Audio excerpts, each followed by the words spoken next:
At 06:42 hours on November 8, 1943, Technical Sergeant Raymond Kowalczyk crouched in the freezing waist section of a B-17 flying fortress called Devil's Dice, 28,000 feet over the North Sea, watching fuel stream from a ruptured transfer line.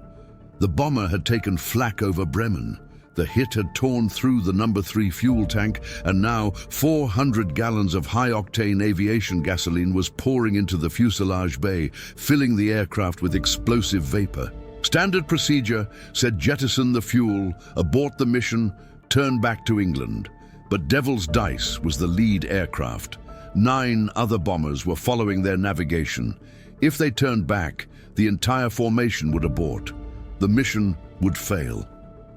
Kowalczyk looked at the ruptured line, then at the emergency fuel dump valve, then at something else entirely.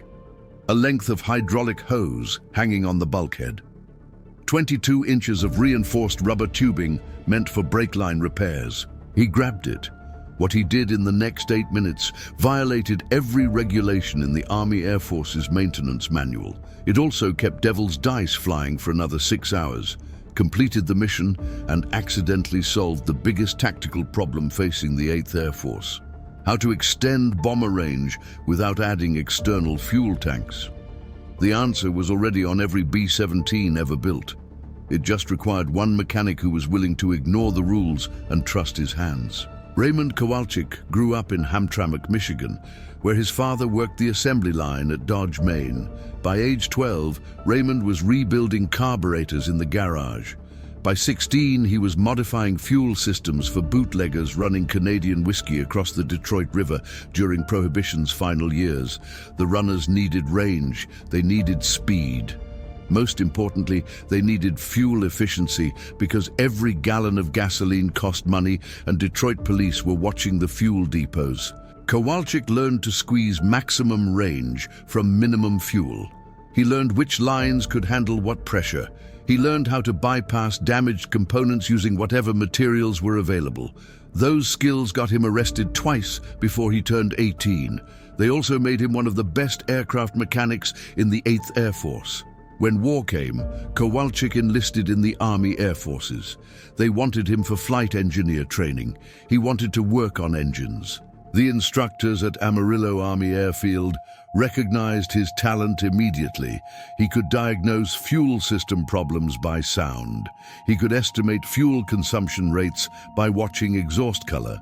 He could fix things that shouldn't be fixable using parts that weren't designed for the job.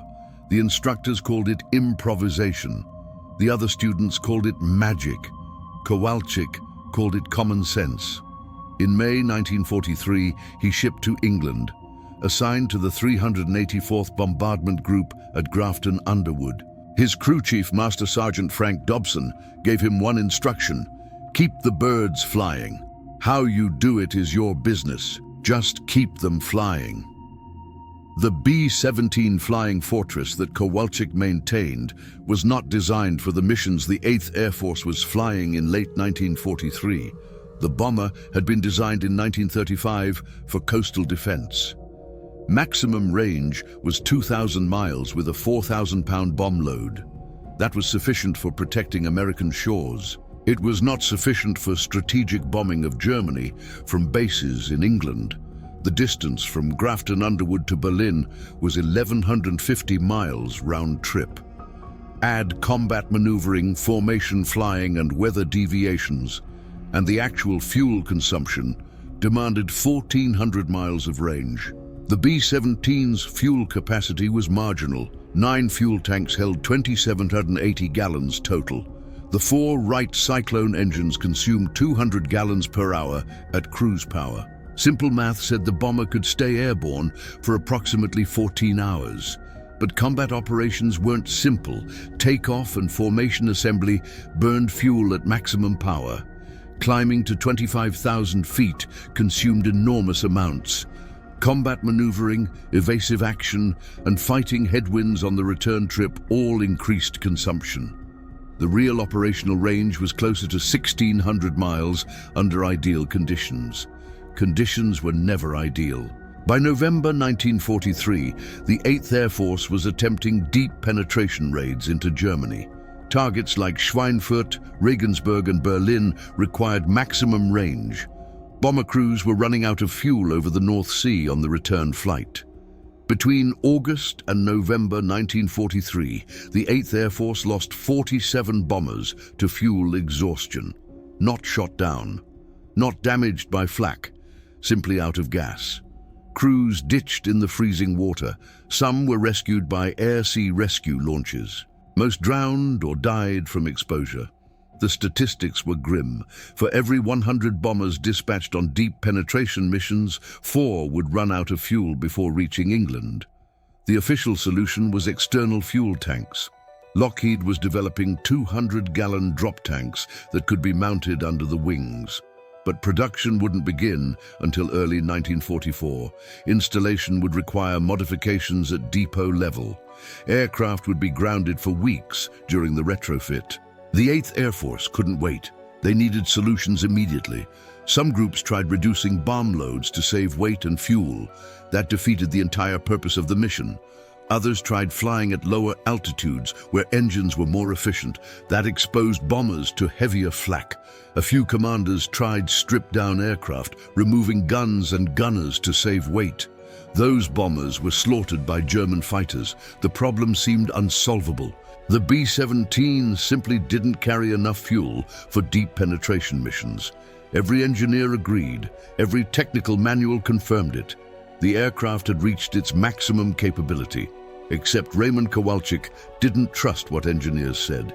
He trusted what he could see with his own eyes, and what he saw was waste, fuel system inefficiency, transfer delays, unusable fuel trapped in tanks because the feed lines couldn't access it. On every B-17, approximately 180 gallons of fuel remained in the tanks when the engines quit. 180 gallons, enough for another 90 minutes of flight, enough to cross the North Sea, enough to save lives. The fuel was there. The bombers just couldn't use it because of how the fuel system was designed. The B-17's fuel system was complex, fragile, and inefficient.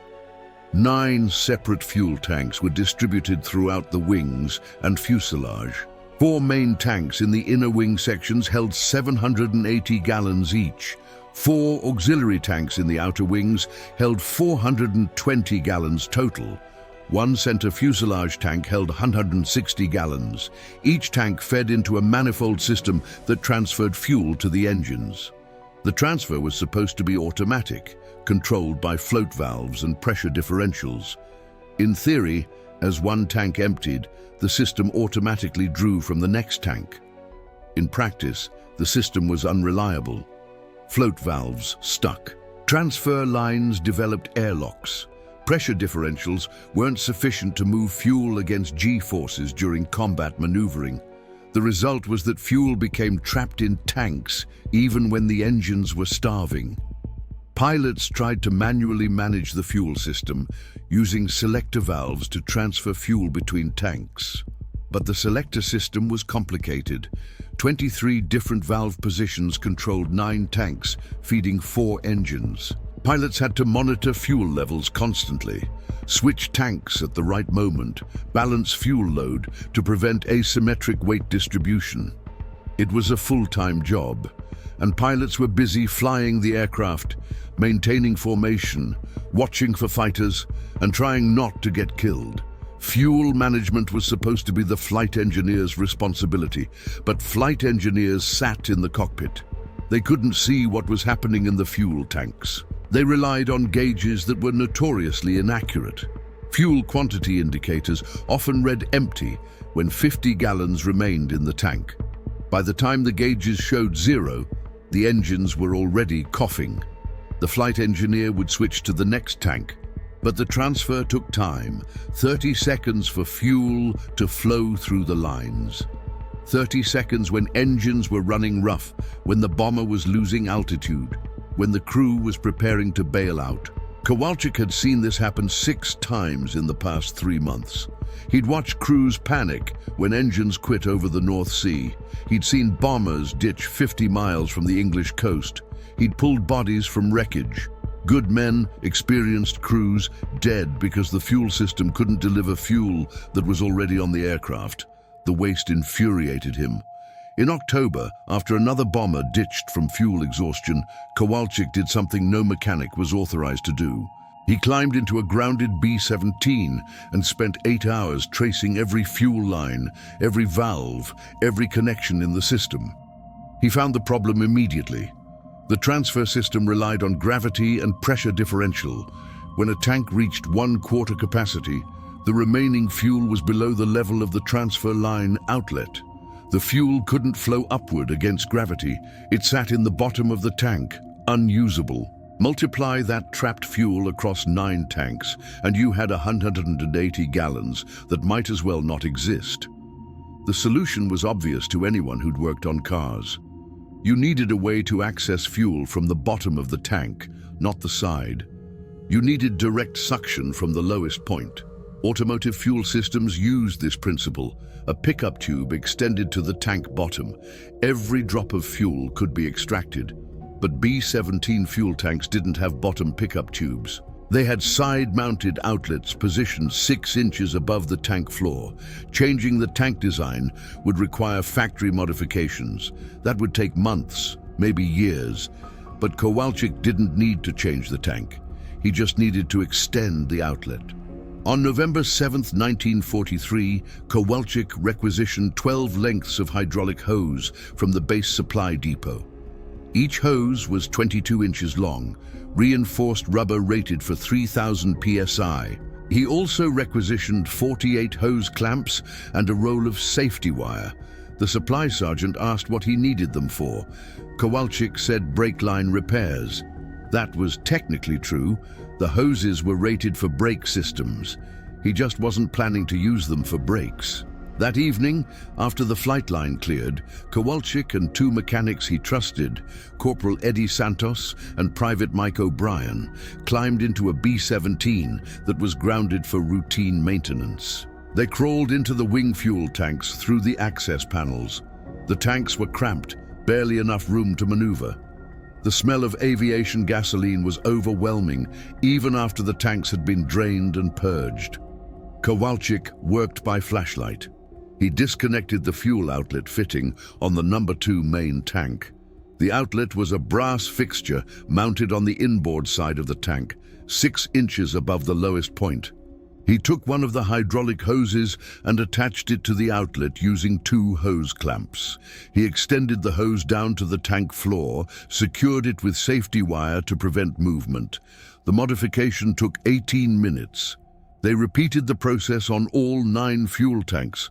By 300 hours, every tank on the aircraft had a bottom pickup extension. Total cost, $46 in hoses and clamps.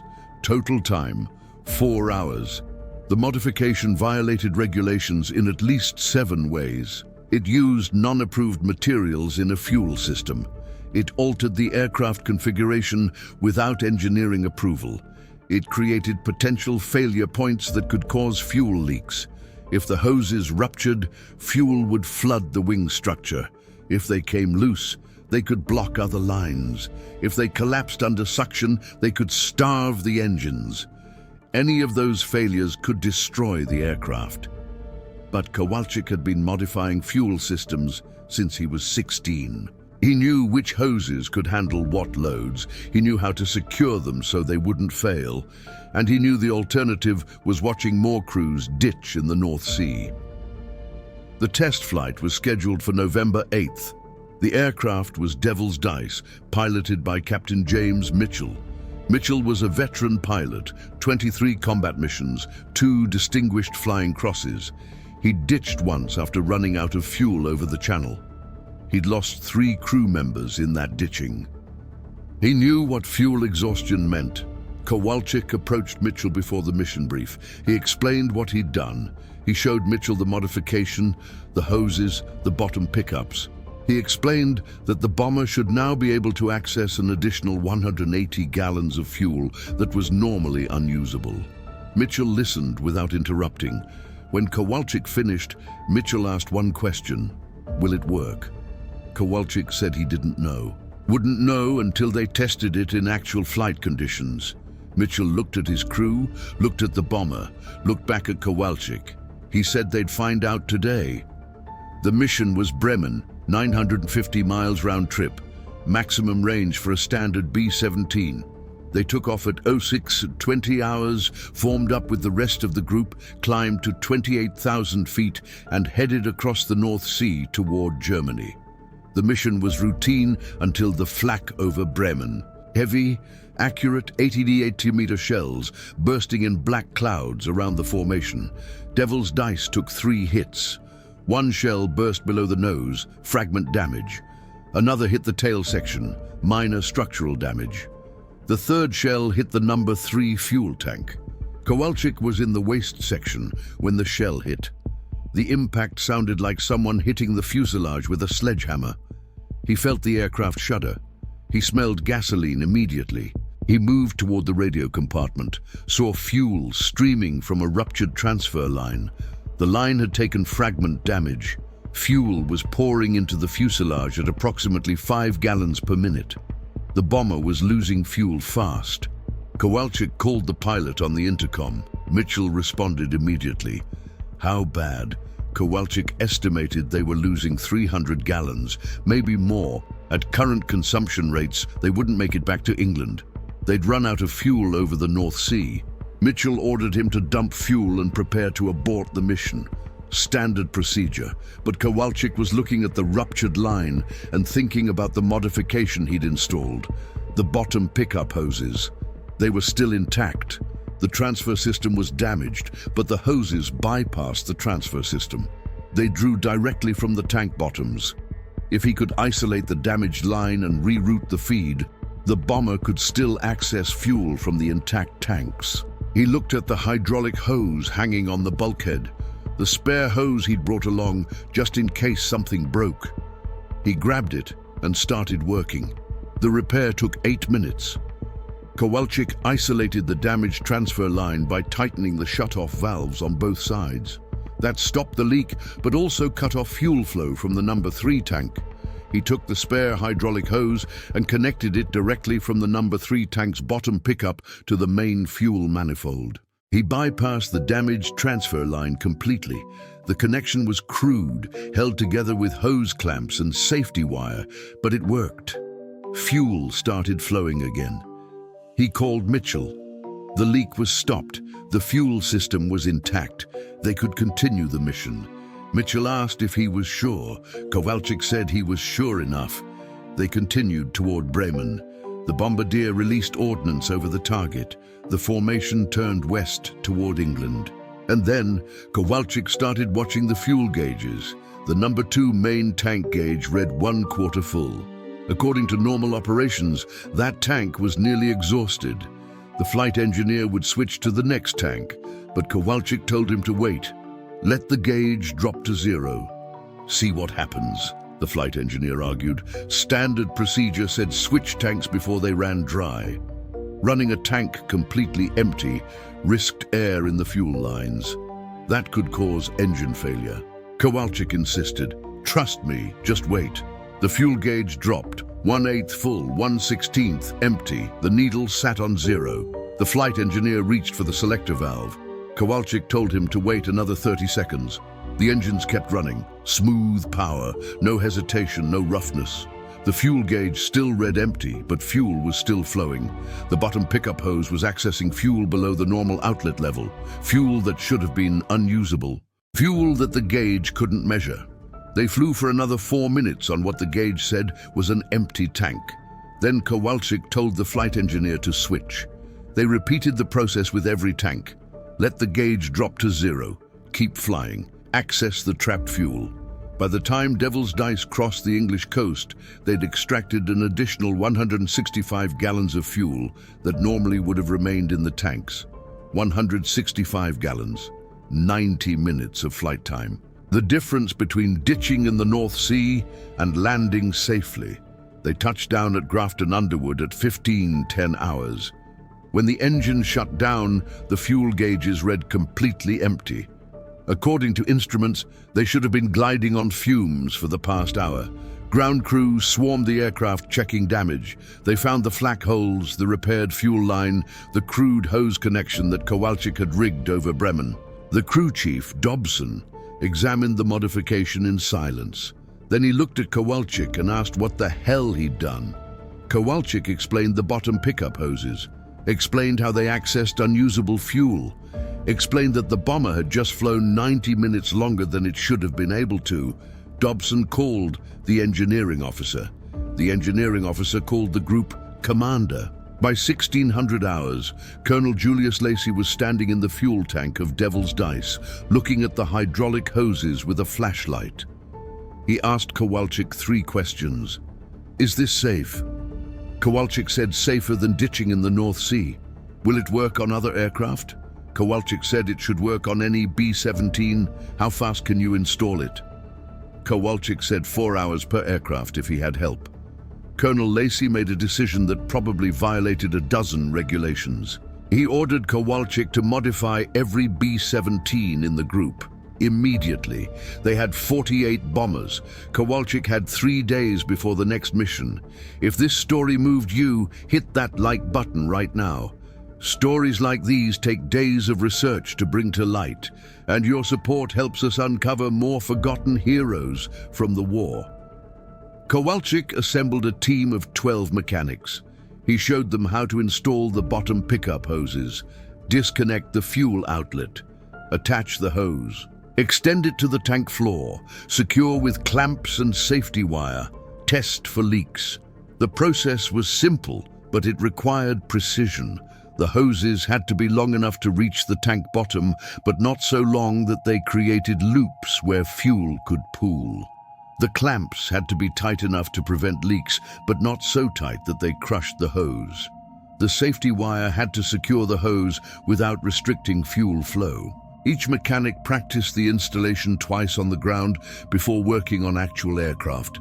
Then they split into teams and started working. 1 team per aircraft, 4 hours per installation. They worked in shifts around the clock. By November 11th, 36 aircraft had the modification. By November 13th, all 48 bombers in the 384th Bombardment Group had bottom pickup hoses installed in every fuel tank. Total cost, $2,200 in materials. Total man-hours, 2,300. The modification hadn't been tested beyond Devil's Dice. Nobody knew if it would work reliably. Nobody knew if the hoses would hold up under sustained combat conditions. But Colonel Lacey was willing to take the risk. On November 15th, the 384th Bombardment Group flew a maximum range mission to Gelsenkirchen, Germany. Round-trip distance, 1,100 miles. Every bomber returned safely. Average fuel, remaining at landing, 220 gallons more than predicted. The modification worked. Word spread fast. By November 20th, mechanics from other bombardment groups were visiting Grafton Underwood to see the fuel system modification. The 303rd Bombardment Group at Molesworth installed the hoses on 12 aircraft as a test. All 12 bombers reported increased range. The 91st Bombardment Group at Bassingbourn started installing them immediately. The 95th at Horham, the 95th at Horham followed.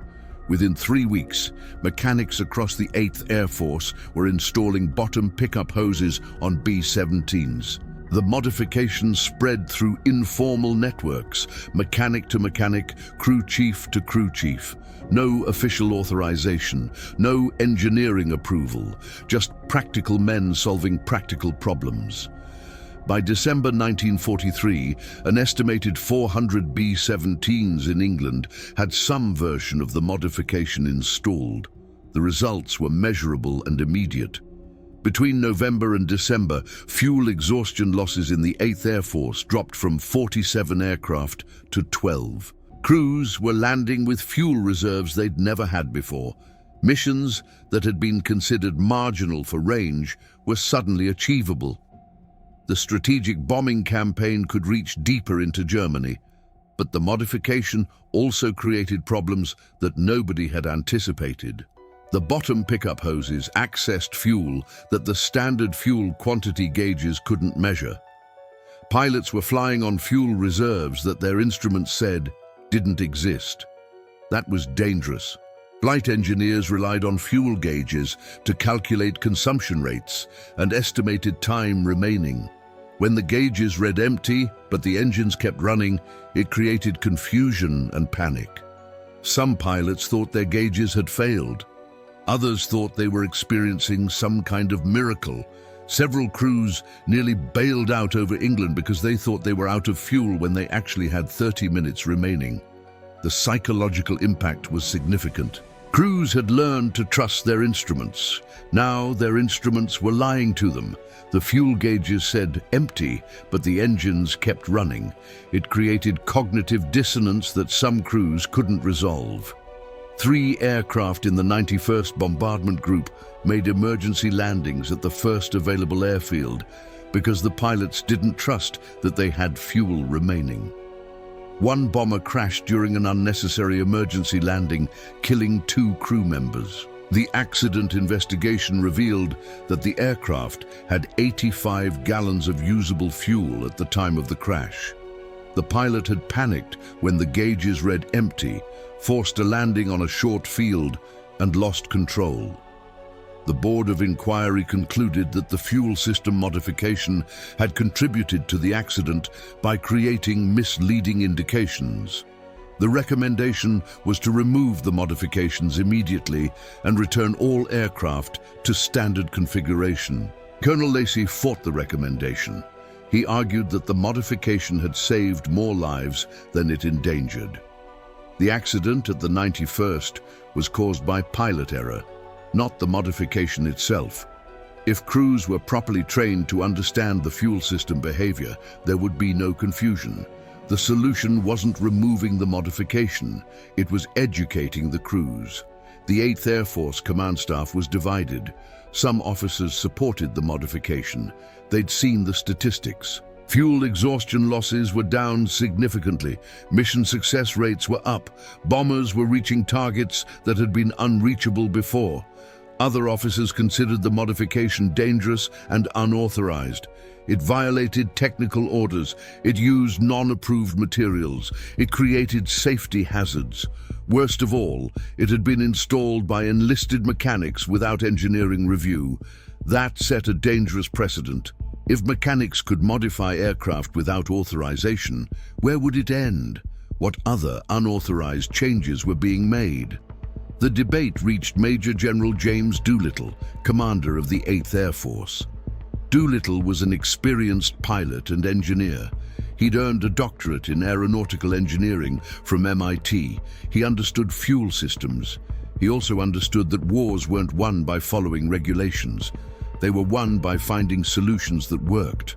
On December 22, 1943, Doolittle visited Grafton Underwood personally. He wanted to see the modification himself. Kowalczyk showed him the bottom pickup hoses, explained the installation process, described the results. Doolittle asked technical questions. What was the failure rate? Kowalczyk said 0 failures in 48 aircraft over 6 weeks. How much additional fuel could be accessed? Kowalczyk estimated 165 to 185 gallons per aircraft, depending on tank configuration. What were the risks? Kowalczyk admitted the hoses could rupture, but he'd chosen materials rated for 3 times the operating pressure.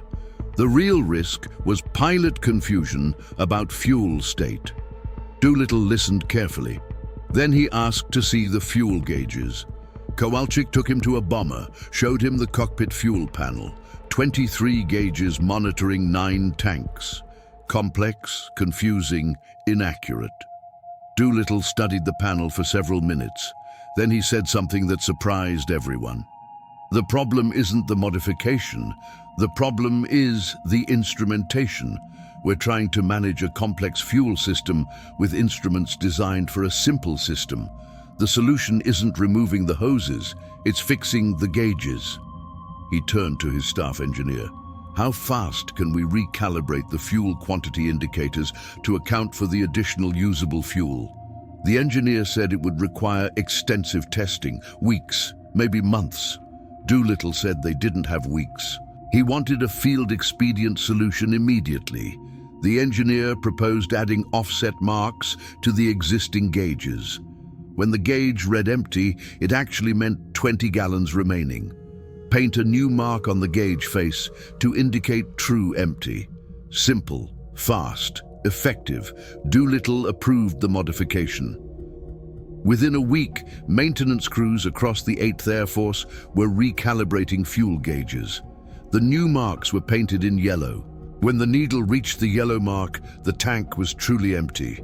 Until then, fuel remained available. The recalibrated gauges solved the psychological problem. Pilots could see exactly how much fuel they had. The confusion disappeared. Crews trusted the modified system, and the results continued to improve. By January 1944, fuel exhaustion losses in the 8th Air Force had dropped to nearly zero. Bombers were regularly completing missions that would have been impossible 3 months earlier. The modification had effectively extended B-17 range by 90 minutes without adding weight, without external tanks, without any significant cost. It was one of the most effective tactical improvements of the air war.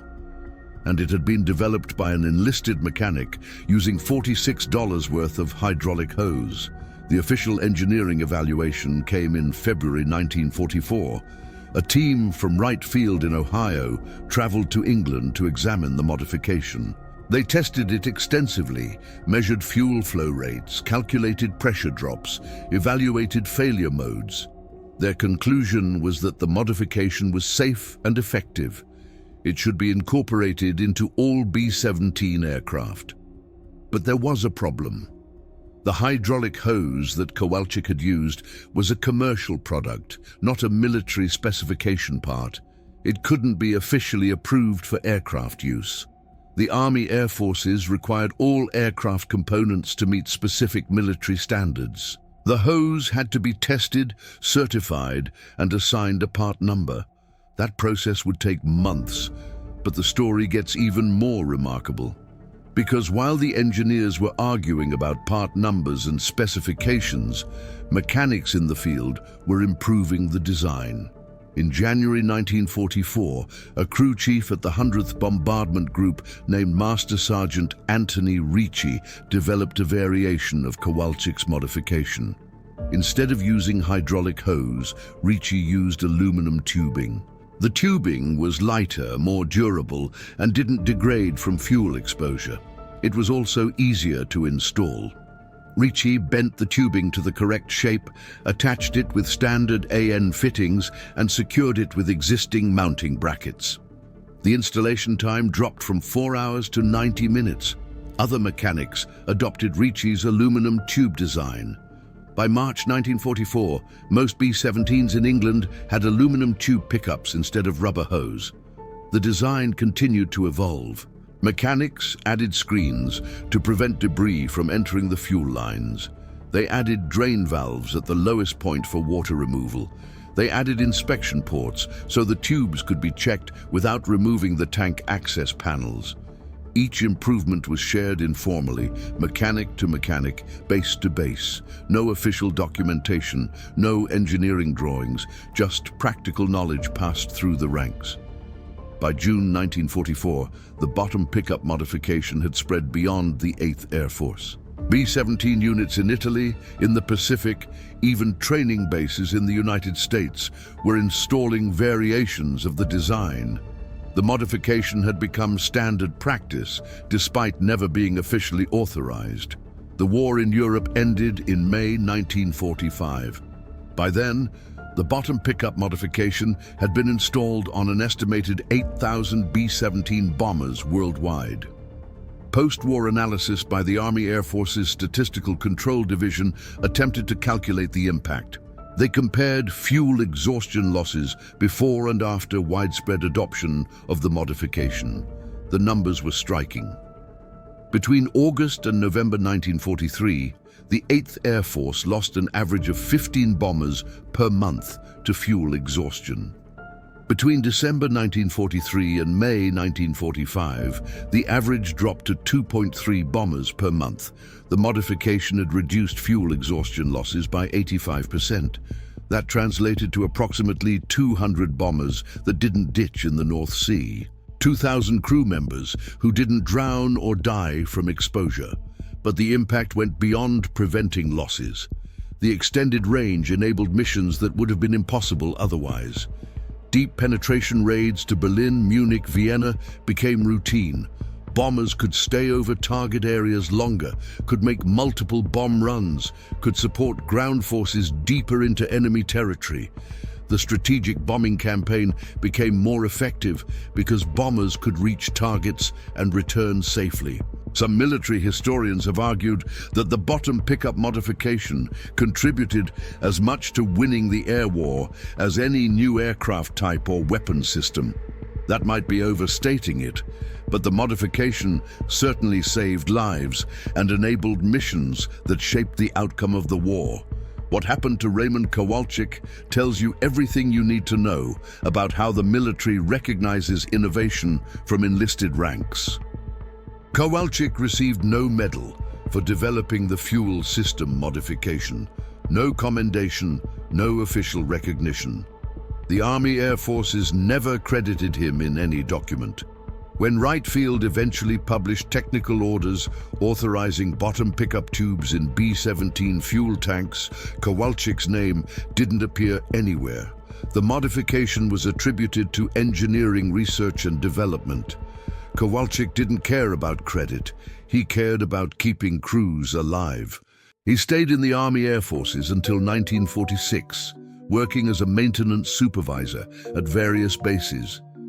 He returned to Detroit after the war, went back to work at Dodge, Maine on the assembly line. He married in 1948, had 4 children, worked at Dodge for 37 years before retiring in 1983. He never talked much about the war. When people asked what he did, he said he fixed airplanes, that's all. In 1987, a military historian researching 8th Air Force maintenance records found references to the fuel system modification in unit logs from Grafton Underwood. The entries mentioned Technical Sergeant Kowalczyk and the bottom pickup hoses. The historian tracked down Kowalczyk through veteran registries. By then, Kowalczyk was 67 years old, living in Warren, Michigan. The historian asked him about the modification. Kowalczyk confirmed the story, said it wasn't anything special, just something that needed doing. The historian estimated that the modification had directly contributed to saving between 150 and 200 aircraft, based on fuel exhaustion loss rates before and after adoption. That meant roughly 1 times 500 to 2,000 lives saved. Kowalczyk said he never counted lives, he just remembered the crews who made it home. The modification influenced post-war aircraft design in ways most people don't realize.